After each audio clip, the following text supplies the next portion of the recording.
বোনের মেয়ে, আমার বোনের মেয়ে মিত্রা দেবীর সাথে অনেক দুষ্টুমি করতেছি এবং দেখেন তারা মামা ভাগ্নিদের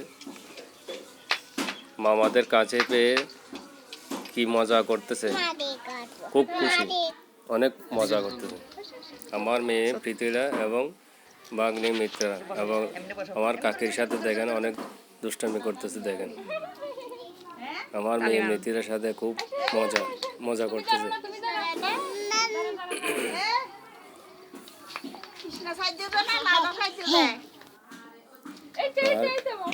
আমার ভাগ্নের জন্য একটু আশীর্বাদ করবেন এবং দোয়া করবেন। আর ভিডিওটা ভালো লাগলে একটু সাবস্ক্রাইব দিবেন, পাশে থাকবেন, লাইক কমেন্ট শেয়ার দিবেন। ধন্যবাদ বন্ধুরা।